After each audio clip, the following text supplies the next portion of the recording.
Students, क्या आपको भी केमिकल बॉन्डिंग चैप्टर से डर लगता है? डोंट वरी, आज के बाद कभी नहीं लगेगा।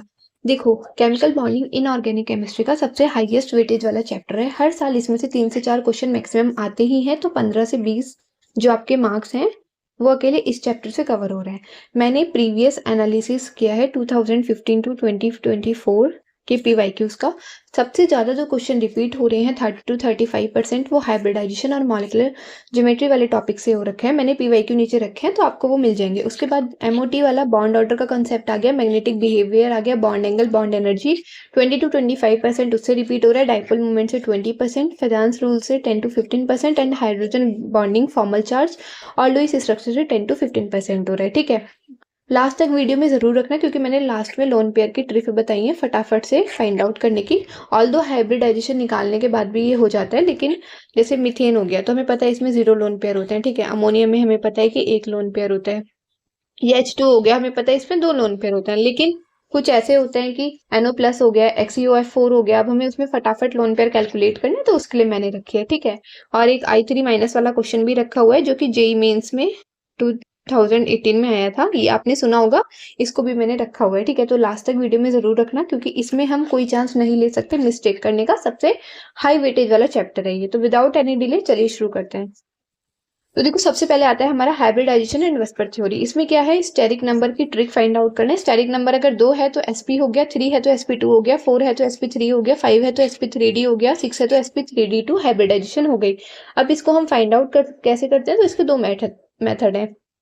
सबसे पहले तो स्टेरिक नंबर का है half number of valence electron plus में मोनोवैलेंट एटम जिसमें हाइड्रोजन और हेलोजन आएगा, उसके बाद माइनस का कैटायन चार्ज प्लस में एनायन चार्ज। तो एक तो ऐसे हो गया कैलकुलेट करने का, दूसरा number of sigma bond plus में number of lone pair on central atom. जैसे कि फॉर एग्जांपल अब हमारे पास SF4 है, हमें पता है कि जो सल्फर है उसमें हमारे कितने वैलेंस इलेक्ट्रॉन होते हैं, 6 होते हैं। ठीक है, तो स्टेरिक नंबर हमारा आ गया हाफ 6 प्लस में मोनोवैलेंट एटम हमारा फ्लोरीन है क्योंकि ये हेलोजन है, तो ये कितना है, 4 है। कैटायन कोई है नहीं, एनायन कोई है नहीं, तो इसकी जगह हमने 0 पुट कर दिया तो हमारा आंसर आया 5। तो 5 है तो क्या हो गया, ये sp3d, इसकी हाइब्रिडाइजेशन हो गई। उसके बाद देखो, शेप अगर हमारा sp है तो लीनियर शेप होगी, sp2 है तो ट्रायंगल प्लानर होगी 120 degree. Most common example BF3 आता है इसमें। sp3 है तो टेट्राहेड्रल हो गई, sp3d हो गया तो ट्रायंगल बाइपिरामिडल हो गई, sp3d2 है तो वो ऑक्टाहेड्रल हो गया।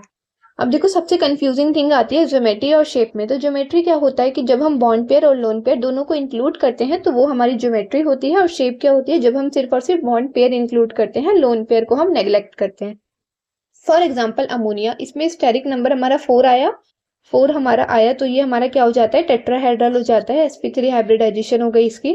तो हमने इसकी डायग्राम बनाया तो अब देखो, नाइट्रोजन पे 1 लोन पेयर है और हमारे 3 यहाँ पे बॉन्ड पेयर हैं। ठीक है, अब हमें इसकी अगर ज्योमेट्री फाइंड आउट करनी है तो हम इसमें दोनों को इंक्लूड करते हैं, तो बॉन्ड पेयर भी और लोन पेयर भी दोनों इंक्लूड हुए तो इसकी ज्योमेट्री हो गई टेट्राहेड्रल।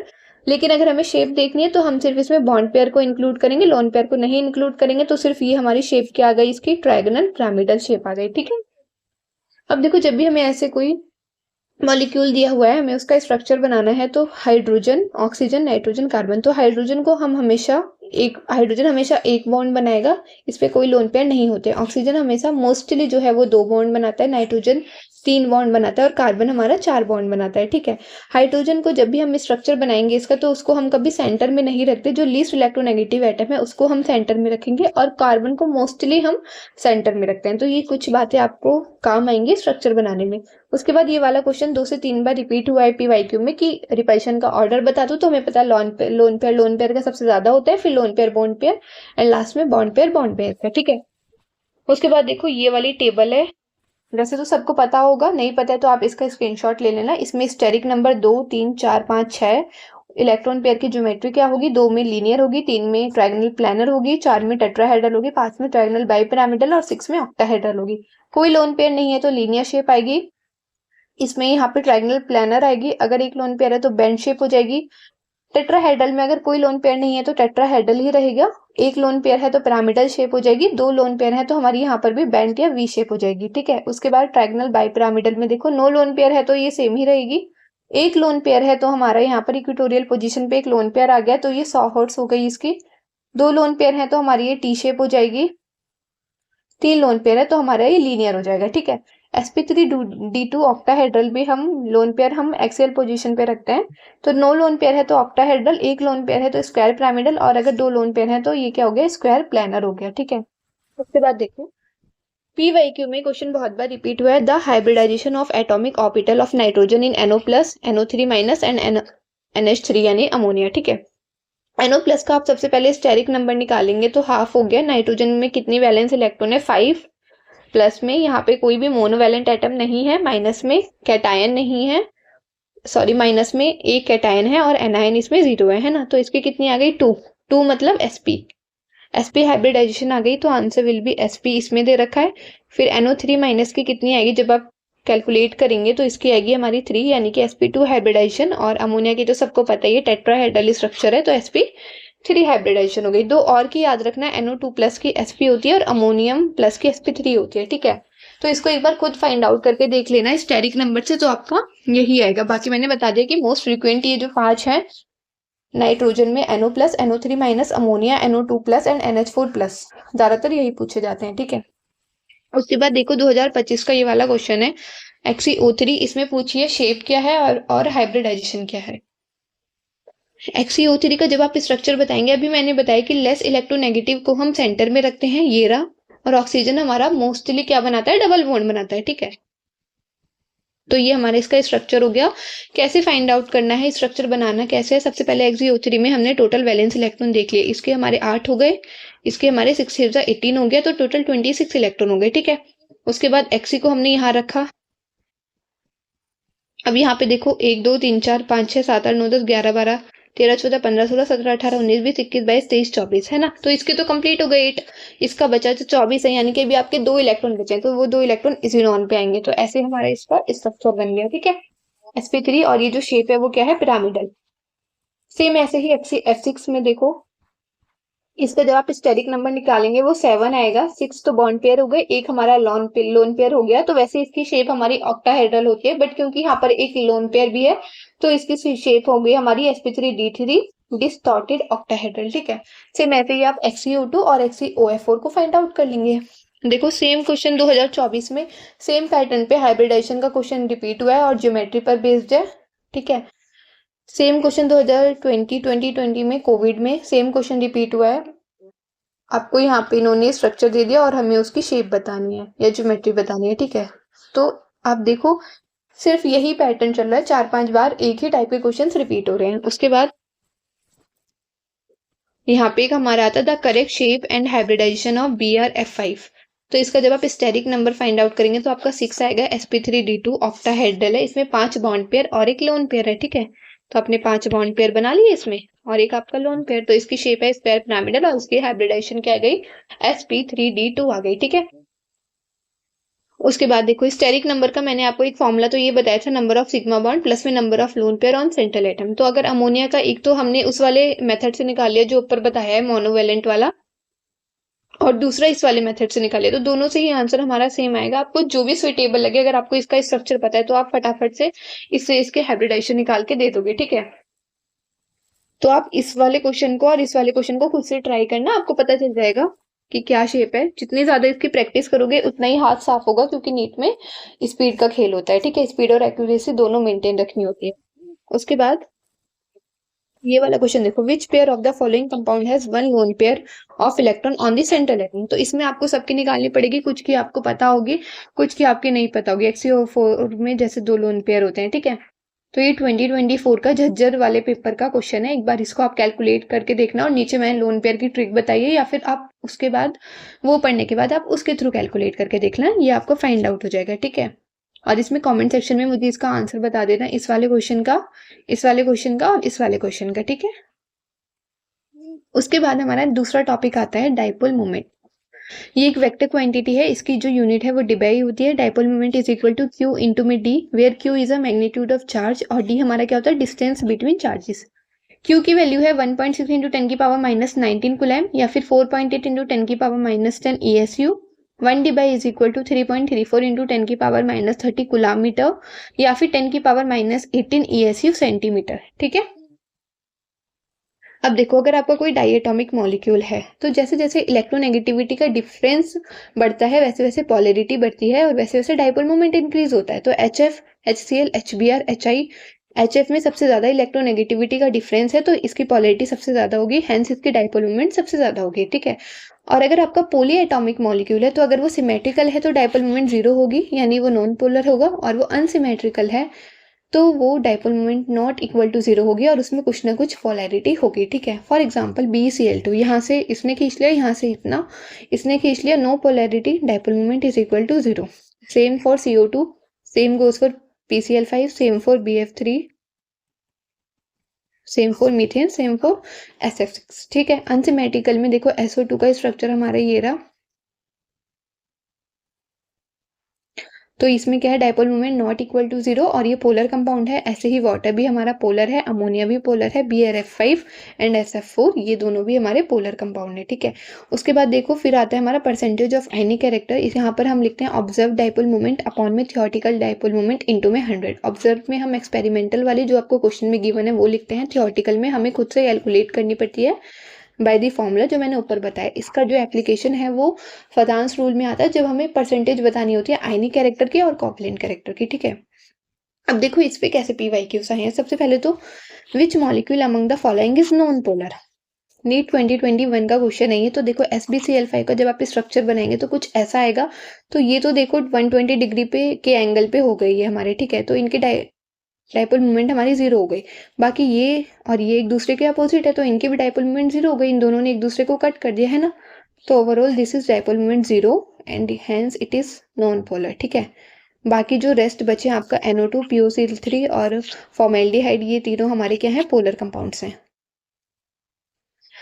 2025 का ये वाला क्वेश्चन है, identify the correct order against the property mention. तो देखो H2O, अमोनिया और CHCl3 में आपसे डाइपोल मोमेंट का ऑर्डर पूछा है। तो हमें पता है जैसे जैसे इलेक्ट्रोनेगेटिविटी इंक्रीज होती है वैसे वैसे डाइपोल मोमेंट इंक्रीज होता है, और इलेक्ट्रोनेगेटिविटी का ऑर्डर हम सबको पता है FON होता है। ठीक है। H2O में सबसे ज्यादा इलेक्ट्रोनेगेटिव डिफरेंस है, फिर अमोनिया आ गया, फिर हमारा CHCl3 हो गया, तो ये वाला तो करेक्ट है। उसके बाद देखो फिर हमारा N2O2H2, इसमें बॉन्ड एंथैल्पी पूछी है तो N2 में हमारे 3 बॉन्ड होते हैं, ऑक्सीजन में हमारे 2 हो गए, इसमें हमारा 1 ही हो गया है ना। तो बॉन्ड एंथैल्पी किस में सबसे ज्यादा है, नाइट्रोजन में सबसे ज्यादा है, सबको पता है। तो A and D are the correct option. उसके बाद ये वाला क्वेश्चन देखो, which of the following molecule has non zero dipole moment. तो हमें पता है HI में है क्योंकि ये पोलर है। ठीक है। CCl4 में जीरो हो गई, CO2 में भी जीरो हो गई, BF3 में भी डाइपोल मोमेंट जीरो हो गई। ये आपका 2024 का क्वेश्चन है। तो ज्यादा टफ क्वेश्चंस नहीं आते, जो मैंने सबसे ज्यादा एनालिसिस करके बताया है कि इन टॉपिक से सबसे ज्यादा क्वेश्चंस रिपीट होते हैं, देखो सबसे ज्यादा उसी से हुए हैं। उसके बाद देखो ये वाला इंपॉर्टेंट है बहुत, which one of the following statement is correct. 2024 का क्वेश्चन है, BF3 has non zero dipole moment. हमें पता है इनकरेक्ट स्टेटमेंट है, यहाँ पे एंगल 120 है और यहाँ पे डाइपोल मोमेंट क्या है, जीरो है। ठीक है। उसके बाद the dipole moment of NF3 is greater than that of ammonia. तो देखो NF3 का हमारा डायग्राम ये है और अमोनिया का ये है। तो अब यहाँ पे फ्लोरीन इसे अपनी साइड खींच रहा है और लोन पेयर अपनी साइड खींच रहा है, तो कहीं ना कहीं ये थोड़ा बहुत तो कैंसिल आउट कर रहा है ना। जबकि जब आप अमोनिया का डायग्राम देखेंगे तो ये सारे एक ही साइड, ठीक है, तो सारे एरो एक ही साइड जा रहे हैं, है ना।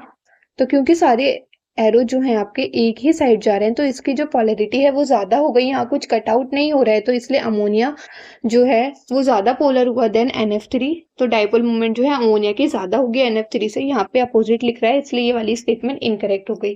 3 canonical form can be drawn for CO3 2 minus, it is a correct. ऐसा कुछ डायग्राम बनता है तो यहाँ पे 3 रेजोनेटिंग स्ट्रक्चर बनेंगे, तो ये वाली स्टेटमेंट करेक्ट है। 3 resonant structure can drawn for ozone, ये इनकरेक्ट है क्योंकि ओजोन में सिर्फ हमारे 2 ही रेजोनेटिंग स्ट्रक्चर बनता है। ठीक है। तो इसमें हमारी ये वाली स्टेटमेंट करेक्ट है बस। देखो ये भी सेम क्वेश्चन है, the correct order of dipole moment for molecule ammonia, H2S, methane और HF। इसको आप खुद से कैलकुलेट करना, फाइंड आउट करना और कमेंट सेक्शन में आंसर बताना कि आपका क्या आया है। ये आपका 2023 का मणिपुर का क्वेश्चन है। ठीक है। उसके बाद हमारा आता है, arrange the following species of increasing order of their dipole moment. अभी मैंने अमोनिया और NF3 का बताया कि जो अमोनिया है उसका हमारा ज्यादा होगा NF3 से। तो यहाँ पे देखो ये तो एलिमिनेशन से भी आप कर लोगे, यहाँ NF3 का ज्यादा दे रखा है, ये होगा नहीं, ये होगा नहीं, इसमें और इसमें बचा। ठीक है। और इसमें भी उन्होंने क्या बोला है, increasing order of their dipole moment. तो हमें पता है कि BF3 की तो डाइपोल मोमेंट 0 ही हो गई है ना, तो ऑप्शन नंबर सेकंड जो है वो हमारा करेक्ट हो जाएगा। उसके बाद देखो कुछ केसेस है हमारे, ये ऑर्गेनिक में आता है, सिस है तो इसका डाइपोल मोमेंट 0 हो गया क्योंकि इन्होंने एक दूसरे को कट आउट कर दिया। ट्रांस है तो ये एक ही साइड पोलैरिटी आ गई तो dipole moment not equal to 0। ये सबसे ज्यादा रिपीट होता है क्लोरीन वाला case. CH3Cl, CH2Cl2, CH3Cl3, CCl4 में तो सारे एक जैसे ही हो गए, तो यहाँ पे डाइपोल मोमेंट 0 हो गई। ठीक है, उसके बाद एंगल वाला खेल आता है, म्यू इज इक्वल टू μ1 का स्क्वायर प्लस μ2 का स्क्वायर प्लस में 2 μ1 μ2 cos थीटा। देखो यहाँ पे जो एंगल है हमारा वो कितना हो गया, 180 डिग्री हो गया। यहाँ पे जो हमारा एंगल है वो कितना हो गया, 120 डिग्री हो गया। यहाँ पर जो हमारा एंगल है वो कितना हो गया, 60 डिग्री हो गया। तो जैसे जैसे थीटा बड़ा, थीटा इंक्रीज होगा, वैसे वैसे कॉस थीटा की वैल्यू डिक्रीज होती है ना। हमें पता है कि कॉस 0 डिग्री क्या होता है, 1 होता है, और कॉस 90 डिग्री हमारा 0 होता है। ठीक है, तो जैसे जैसे थीटा की वैल्यू इंक्रीज होती है वैसे वैसे कॉस थीटा डिक्रीज होता है। तो यहाँ देखो थीटा की वैल्यू कम हो रही है तो डाइपोल मोमेंट हमारी इंक्रीज होगी। ठीक है, जैसे जैसे theta increase cos theta decrease और डाइपोल मोमेंट भी डिक्रीज। ठीक है, तो अगर थीटा डिक्रीज करेगा तो हमारा डाइपोल मोमेंट इंक्रीज करेगा, ऑपोजिट चलता है। थीटा हमारा डिक्रीज करे तो डाइपोल मोमेंट यहाँ पे इंक्रीज होगा। एक तो ये वाला क्वेश्चन हो गया, एक ये वाला क्वेश्चन देखो, इसमें तो हमारा ये सेम सेम है, Cl और Cl। यहाँ पे CH3Cl, तो यहाँ पे ज्यादा पोलैरिटी तो Cl की है तो अपनी तरफ खींच रहा है। CH3 यानी मिथाइल ग्रुप और बेंजीन में से इसकी ज्यादा है तो ये इसको अपने साइड खींच लेगा। तो यहाँ पे एंगल 120 डिग्री हो गया, यहाँ पे एंगल 60 डिग्री हो गया। यहाँ पे जो एंगल है दोनों एक ही साइड आ गए तो 0 डिग्री हो गया। ठीक है, तो जैसे जैसे थीटा डिक्रीज कर रहा है वैसे वैसे यहाँ पे डाइपोल मोमेंट इसकी इंक्रीज हो जाएगी। उसके बाद देखो ये वाला क्वेश्चन है, विच of the following set of molecule will have 0 dipole moment. हमें पता है बोरोन ट्राइफ्लोराइड की 0 होती है, लेकिन हाइड्रोजन फ्लोराइड की तो 0 नहीं होती है ना, नॉट इक्वल टू 0। तो ये ऑप्शन गया। उसके बाद बोरोन ट्राइफ्लोराइड हो गया, बेरिलियम डाइफ्लोराइड हो गया, CO2 हो गया और 1,4 डाइक्लोरोबेंजीन। इसमें सबकी ही जो डाइपोल मोमेंट है वो 0 है, and this will be the answer. उसके बाद हमारा आता है trick to find lone pair within second. देखो लोन पेयर होता है valence electron of central atom minus में वैलेंसी ऑफ एटम्स। ये है हमारा न्यूट्रल के लिए। फॉर एग्जाम्पल ग्रुप हमारे 1 2 3 4 5 6 7 8 8 हमारे ग्रुप हो गए, हाइड्रोजन सोडियम मैग्नीशियम कैल्शियम, ये मैंने लिख दिया। इसमें जो वैलेंसी है ग्रुप 1 की 1 हो गई, 2 की 2 हो गई, 3 की 3 हो गई, 4 की 4 हो गई, 5 की 8 में से माइनस करेंगे 3 हो गया, 6 की 2 हो गई, 7 की 8 में से 7 गए 1 और 8 में से 8 गए 0। ठीक है, पॉजिटिव चार्ज है तो हम एक उतना ही पॉजिटिव चार्ज को सब्ट्रैक्ट कर देंगे, नेगेटिव है तो हम उतना ही नेगेटिव चार्ज को ऐड कर देंगे। फॉर एग्जाम्पल अमोनिया की इसमें पूछे NH4+, तो लोन पेयर क्या है, हमने वैलेंसी लिख दी, वैलेंस इलेक्ट्रॉन लिख दिए सेंट्रल एटम के। तो इसमें नाइट्रोजन में कितने वैलेंस इलेक्ट्रॉन होते हैं, 5। ठीक है, उसके बाद हम क्या करेंगे, माइनस में वैलेंसी ऑफ एटम, तो माइनस में वैलेंसी ऑफ एटम, तो हाइड्रोजन 4 है तो इसकी वैलेंसी 1 होती है, तो 4 इंटू में 1। और क्योंकि यहाँ पॉजिटिव चार्ज है तो पॉजिटिव चार्ज जितना होता है उतना ही हम सब्ट्रैक्ट करते हैं, तो माइनस का 1 हो गया। तो इसको जब आप कैलकुलेट करेंगे तो आपका आएगा 0 लोन पेयर। ठीक है, ऐसे ही वाटर हमारा न्यूट्रल है तो इसमें लोन पेयर कितने होंगे, इसमें वैलेंस इलेक्ट्रॉन कितने हैं सेंट्रल एटम पे, 6, माइनस में हाइड्रोजन की वैलेंसी 2, क्योंकि 2 है, ये हाइड्रोजन की वैलेंसी 1 होती है और ये 2 दे रखे हैं तो 1 इंटू 2 इज इक्वल टू 2। 6 में से 2 गए, 4 इलेक्ट्रॉन बचे, 4 इलेक्ट्रॉन है तो लोन पेयर कितने होंगे, 2 लोन पेयर होंगे। सेम ऐसे ही अमोनिया भी न्यूट्रल है तो इसमें लोन पेयर कितने होंगे, 5 माइनस का 3। 5 हमारे इसमें क्या हो गए, वैलेंस इलेक्ट्रॉन है नाइट्रोजन के, माइनस में वैलेंसी ऑफ हाइड्रोजन इज 1, तो 5 माइनस 3 2 तो हमारे यहाँ पे इलेक्ट्रॉन्स आ गए और 2 इलेक्ट्रॉन्स यानी कि 1 हमारा लोन पेयर हो गया। XeOF4 में देखो लोन पेयर, हाइड्रोजन में कितनी, यानी Xe में हमारा कितना वैलेंस इलेक्ट्रॉन है 8, माइनस में ऑक्सीजन पे 2, माइनस में 4 इंटू में 1, तो टोटल हमारे 2 आ गए, यानी कि एक लोन पेयर आएगा इस वाले स्ट्रक्चर में। XeF4 में हमारा क्या होगा, 8 माइनस का 4 इंटू में इसकी जो वैलेंसी है वो 1 होती है, तो 8 में से 4 गए, 4 इलेक्ट्रॉन यानी कि 2 लोन पेयर। NO3 माइनस में अब देखो ये चार्ज वाला आ गया, तो नाइट्रोजन की कितनी है हमारी 5, प्लस में 1 माइनस का चार्ज है तो हम इसको प्लस में 1 ऐड कर देंगे, माइनस में ऑक्सीजन कितने हैं 3 और इसकी वैलेंसी कितनी होती है ऑक्सीजन की 2, तो माइनस का 3 इंटू में 2, तो ये कितना आ गया 6 माइनस 6 0 इलेक्ट्रॉन यानी कि no lone pair. Same NO2+ में कैलकुलेट करेंगे, इसमें भी नो लोन पेयर। SO2 में हम कैलकुलेट करेंगे तो 6 माइनस में इसकी वैलेंसी कितनी होती है 2 इंटू में 2 इज इक्वल टू 4, तो 6 में से 4 गया 2 इलेक्ट्रॉन यानी कि एक लोन पेयर बचा। उसके बाद देखो ये वाला क्वेश्चन है जिसकी मैं बात कर रही थी, जेईई मेन 2018 का ये क्वेश्चन है। Total number of lone pair of electrons in I3 negative ion. तो सबसे पहले मैंने इसका स्टेरिक नंबर निकाला हाफ, इंटू में वैलेंस इलेक्ट्रॉन 7 हो गए इसमें मोनो। अब देखो एक तो I3 माइनस है ना, तो 3 आई है इसमें, ठीक है। तो एक तो सेंट्रल एटम हो गया, बचे हमारा 2 मोनोवैलेंट एटम। मोनोवैलेंट एटम में हम क्या ऐड करते हैं, हाइड्रोजन एंड हेलोजन्स, ठीक है। तो 7 प्लस में 2 मोनोवैलेंट एटम, कैटायन कोई है नहीं, एनायन एक चार्ज है, तो इसकी हमारी स्टेरिक नंबर हाइब्रिडेशन कितनी निकली, sp3d 5 आया स्टेरिक नंबर, और हाइब्रिडेशन है sp3d यानी कि ट्राइगोनल बाइपिरामिडल। अब हम लोन पेयर इसके कैलकुलेट करके देखते हैं, सेम उसी मेथड से जो हमने यहाँ पर किया है। ये वाला मेथड कहाँ गया, तो वैलेंस इलेक्ट्रॉन 7 हो गए, एक नेगेटिव चार्ज है तो इसको हमने ऐड कर दिया, माइनस में 2 हमारे आयोडीन बचे, और इस हैलोजन की जो वैलेंसी होती है वो 1 होती है, तो माइनस का 2 इंटू में 1, तो बचे हमारे 6 इलेक्ट्रॉन, है ना। तो जब हम इसका स्ट्रक्चर बनाएंगे 6 इलेक्ट्रॉन यानी कि 3 लोन पेयर, तो यहाँ पर आई सेंटर में जो है यहाँ पे हमारे कितने आ गए, 3 लोन पेयर। तो इसका स्ट्रक्चर कुछ इस टाइप का बनता, यहाँ पर इसके आगे 3 लोन पेयर, ठीक है। अब देखो फटाफट से अगर किसी ने फाइंड आउट करा तो वो जल्दी से यहाँ पे टिक कर देगा, आंसर विल बी 3। लेकिन देखो total number of lone pair of electrons in I3 minus ion, वो किसी सेंट्रल एटम पे नहीं पूछ रहा है। अगर वो सेंट्रल एटम पे पूछता तो आंसर हमारा 3 लोन पेयर जाता, लेकिन वो पूरे कंप्लीट स्ट्रक्चर पे पूछ रहा है, तो हमें इसके भी ऐड करने पड़ेंगे, ठीक है। इन तीनों के भी लोन पेयर ऐड करने पड़ेंगे, तो आंसर क्या आ जाएगा, कंप्लीट स्ट्रक्चर पे 9 लोन पेयर, ठीक है। तो जो केमिकल बॉन्डिंग का पार्ट 1 है वो यहीं पे खत्म होता है। नेक्स्ट जो इसका पार्ट 2 आएगा उसमें मैं कवर करूंगी फजांस रूल हो गया, MOT हो गया, और हाइड्रोजन बॉन्डिंग और फॉर्मल चार्ज हो गए, ठीक है। तब तक के लिए ध्यान रखो अपना, कोई भी डाउट हो तो कमेंट सेक्शन में बता देना, और जो मैंने क्वेश्चन दिया एक बार आप उनको ट्राई करना, उससे आपकी प्रैक्टिस ही बढ़ेगी, ठीक है। तो ध्यान रखो अपना, बाय बाय, टेक केयर।